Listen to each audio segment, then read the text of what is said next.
Just before we get started, I do want to make a quick plug for a new channel that I'm doing. It's called Business Blaze. It's a channel that does fun business topics like why the UK's £50 note is for criminals, that time Henry Ford built an American town in the Amazon rainforest, or the time that a guy was trying to make a prevention for trench foot but instead made something entirely different.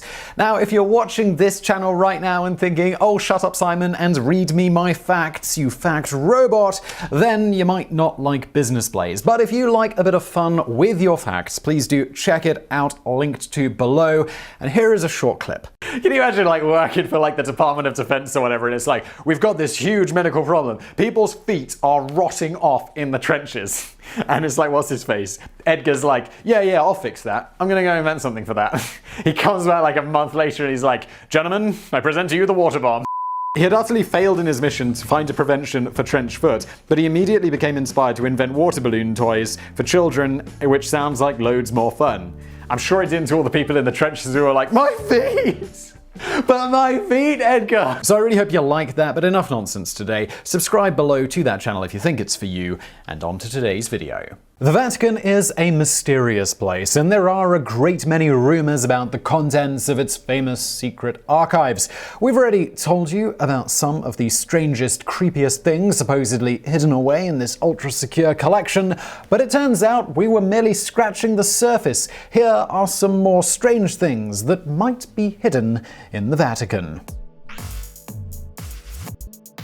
Proof that Jesus existed or didn't exist. Whether Jesus Christ existed or not is a common point of contention between the believers and the non-believers. However, some whisper that the Catholic Church might already have an answer to this timeless question, and that answer might lie within the confines of the Vatican's secret archives. We've already mentioned that some people think the secret archives might contain documentation of the bloodline of Jesus, but that's only the tip of the iceberg. Some theories imply that the Vatican might also be sitting on definite secular proof that either verify Christ's existence or prove that Jesus, or at least the version of him that's described in the Bible, never existed. This evidence is thought to come from the original correspondence between Emperor Nero and St. Paul. Of course, if you believe that the theory is true and the Church really has such monumentally important letters at its disposal, the very fact that they keep them locked away in the Vatican's vaults where no one can see them probably gives you a hint whether they verify or deny the existence of Jesus. After all, if they really had conclusive proof about the Catholic religion's central figure, wouldn't they be shouting it from the rooftops? All-important religious artifacts. There are many legendary artifacts associated with the Judeo-Christian religions in general and Catholicism in particular. Of course, they're generally considered to have been lost somewhere in the turmoils of history, and some of them may not even have existed in the first place. Or is that really so? Not according to some theories, which place virtually every religious artifact Indiana Jones has chased somewhere in the Vatican's secret archives. The true cross Jesus was crucified on, the Ark of the Covenant, the Holy Grail, the crown of thorns. Some people believe that it's all in there. Of course, much of this particular theory hinges on the assumption that the Vatican is basically the Illuminati, spending all of its time operating in total secret and hoarding historical artifacts for reasons known only to themselves. In reality, one can't help but wonder what the Church would gain by hiding many of the famed objects described by the Bible and various legends. You'd think they'd gain a lot more esteem if the Pope waltzed his way into the next Sunday service holding the Holy Grail and a few pieces of the true cross. Designs of a strange flying machine. This is one thing we actually know the Vatican has in its archives. Bartolomeu Lorenzo de Guzman's place in the annals of early aviators is known, and his designs for an early 18th century flying machine have been on display at Lux in Arcana, a selection of exhibits from the secret archives that toured select museums in 2012. However, this doesn't make the document any less peculiar. Guzman was a Brazilian priest who was fascinated by aviation and navigation. In 1709, he was staying in Lisbon when he witnessed his apple dropped on Isaac Newton's head style epiphany when he saw the hot air near a candle flame make a soap bubble rise upwards. This caused him to create a series of increasingly public experiments which culminated in the creation of the first lighter-than-air device, a small version of the hot air balloon. However, Guzman was only beginning. His ultimate creation was a mysterious mysterious flying device, the designs of which are in the Vatican's possession. The machine was known as Passarola, and it was a complex, bird-like structure full of tubes and bulges, unlike anything modern aeronautics has in store. After that, things get hazy. He may have built a full-sized version of the machine, and after it didn't work as desired, he went back to the drawing board and started experimenting with models. While he wasn't without success, he seems to have eventually run afoul with the Inquisition, who unsurprisingly had views about flying men, and the fruits of his labor ended up in the Vatican's secret archives. All about the Illuminati. Ah, the Illuminati. They're the be-all and end-all of virtually every self-respecting conspiracy theory out there, so it's hardly a surprise that the Vatican has its share of theories featuring this purported cabal of shadow rulers who secretly pull everyone's strings. Some suggest that the mysterious organization is secretly a huge fan of painstaking documentation, and the Vatican's secret archives are home to all of the details of their activities. Unfortunately, this theory doesn't say whether the archives have room for any other material, what with the sheer volume of paperwork all the conspiracies on the Illuminati are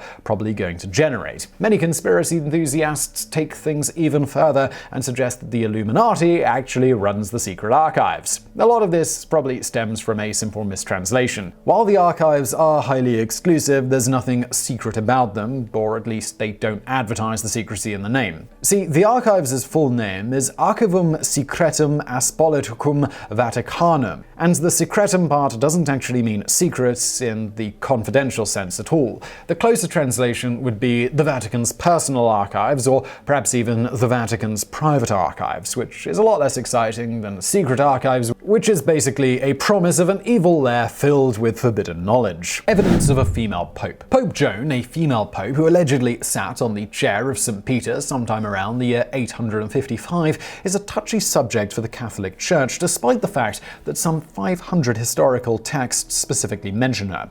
Joan is said to have escaped the era's violence and poverty by disguising herself as a clergyman called John Anchilus, meaning English John, a hilarious conman name in itself.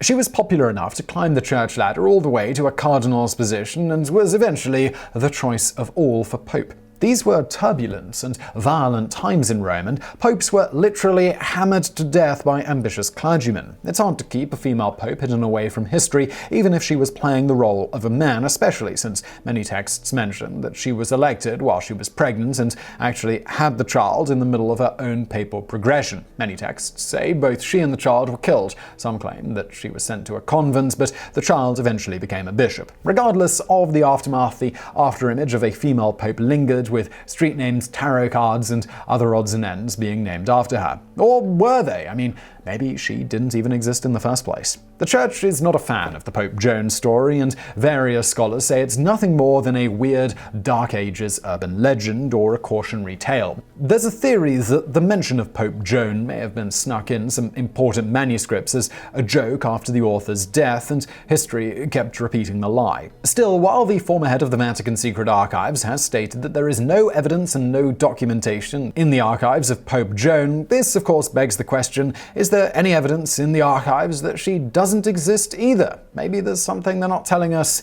Who knows? The last pope. Pope Francis isn't exactly hidden in the Vatican. On the contrary, he's easily the most visible person in the mini country and one of the most famous figures in the entire world. However, if you believe the Petrus Romanus prophecy, also known as the prophecy of the popes, he's also a herald of the end times. The prophecy was written in 1153 by the Archbishop of Armagh, who was visiting Pope Innocent II in Rome when he had a strange vision about future popes as a litany of mysterious phrases describing them. The Archbishop wrote the whole thing down, and it turns out that the last pope on the list, who the prophecy alleges is a sign of the end of days, is the one called Petrus Romanus, or Peter the Roman. His entry in the prophecy goes as such: in extreme persecution, the seat of the Holy Roman Church will be occupied by Peter the Roman, who will feed the sheep through many tribulations, at the term of which the city of 7 hills will be destroyed, and the formidable judge will judge his people, The end. Well, ouch, I guess. While it seems that the only thing connecting kindly old Francis to this mysterious final pope is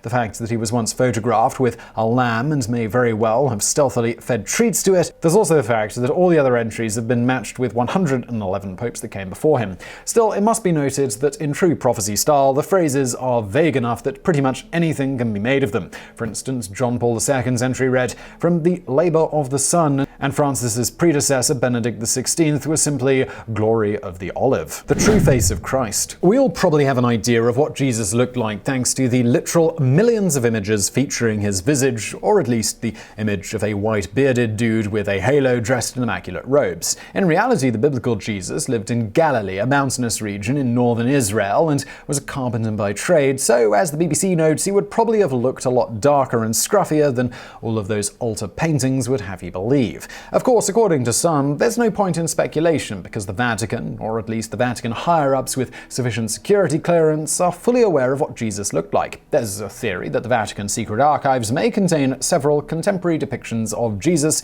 which means formal portraits painted by the people who met him in real life. Then again, it must be noted that judging by the art of the Jewish communities in that rough time period, it seems pretty unlikely that anyone would have been able to make a Renaissance-quality portrait of Jesus. The mysterious bones of St. Peter. One of the Vatican's most enduring mysteries is the discovery of St. Peter's bones. The 9 pieces of bone the Vatican presents as those of the first apostle were found in 1939 from a necropolis under St. Peter's namesake basilica, resting in an unceremonious shoebox. While this may seem like a dubious place to waylay the bones of the guy who actually has the Vatican's famous church made after him, the church certainly seems invested in them. In 2013, Pope Francis even presented the supposed bones of the first pope to the public in a Sunday service that included a segment where he prayed before them. The story goes that a worker at the basilica had been given what remained inside a casket with the inscription Petros Eni, Greek for Peter is here. The worker then dumped them in the infamous shoebox and stored them in a cupboard. Decades later, a scholar of Greek antiquities called Margherita Guiducci discovered the story and informed Pope Paul VI.